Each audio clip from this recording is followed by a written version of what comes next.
ಹರಿ ಓಂ ನಮಸ್ತೆ. ಇವತ್ತು ನಾ ಬಂದಿದ್ದೆ ಕಲಬುರಗಿ ಜಿಲ್ಲೆ ಆಳಂದ ತಾಲೂಕಿನ ಹೊಡಲ್ ಗ್ರಾಮಕ್ಕೆ. ಈ ಒಂದು ದೇವಾಲಯನಾಗ ರಾಮಲಿಂಗೇಶ್ವರ ದೇವಾಲಯವಿದ್ದು ದಿನನಿತ್ಯ ಪೂಜಾ ಆಗ್ತದ.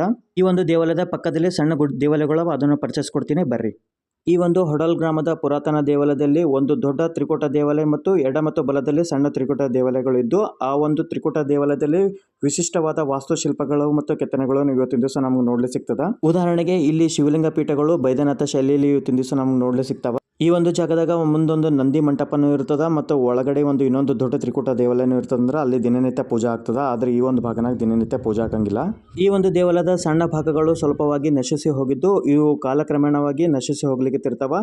ಪುನರುಜ್ಜೀವನಗೊಳ್ಬೇಕು ಇಂಥ ಒಂದು ದೇವಾಲಯಗಳು ಅಂತ ಹೇಳ್ತೀನಿ. ಯಾಕಂದ್ರೆ ಇಲ್ಲಿನ ಅದ್ಭುತ ಕೆತ್ತನೆಗಳು ತಾವೇ ಇದ್ರ ಮುಖಾಂತರ ತಾವು ಗಮನಿಸಬಹುದು. ಉದಾಹರಣೆಗೆ ಆನೆಗಳು ನೃತ್ಯ ಮಾಡುವಂಥ ಚಿತ್ರಣಗಳು, ಶಿಲ್ಪ ಕೆತ್ತನೆಗಳು, ಹೂವುಗಳಿಂದ ಕೂಡಿದ ಅದ್ಭುತ ಕೆತ್ತನೆಗಳು, ದ್ವಾರದಲ್ಲಿನ ಮಕರ ತೋರಣಗಳು, ಇವೆಲ್ಲದರದ ಮಧ್ಯದಲ್ಲಿ ಏನಿರ್ತಂದ್ರೆ ಈ ಒಂದು ಪ್ರತಿಯೊಂದು ದೇವಾಲಯದಲ್ಲಿ ಭುವನೇಶ್ವರಿ ಬಹಳ ಅದ್ಭುತವಾಗಿ ನೋಡ್ಲಿಕ್ಕೆ ಕಾಣಿಸ್ತದ. ಪ್ರತಿಯೊಂದು 2 ತ್ರಿಕೂಟ ದೇವಾಲಯದಲ್ಲಿ ಭುವನೇಶ್ವರಿಗಳು ಇವತ್ತಿನ ದಿವಸ ನಮ್ಗೆ ಉತ್ತಮ ರೀತಿಯಲ್ಲಿ ನಮ್ಗೆ ನೋಡ್ಲಿಕ್ಕೆ ಕಾಣಿಸ್ತದೆ. ಕೆಲವೊಂದಿಷ್ಟು ಶಿವಲಿಂಗಗಳು ಇಲ್ಲಿ ಉತ್ತಮವಾದ ರೀತಿಯಿಂದ ಅದರ ದಿನನಿತ್ಯ ಪೂಜಾ ಆದ್ರೆ ಬಹಳ ಅದ್ಭುತವಾಗಿರ್ತದ. 2 ಸಣ್ಣ ತ್ರಿಕೂಟ ದೇವಾಲಯಗಳು ಮರಳಿ ಗತವೈಭವ ಸಾರಲಂತ ಇದ್ರ ಮುಖಾಂತರ ಹೇಳ್ತೀನಿ.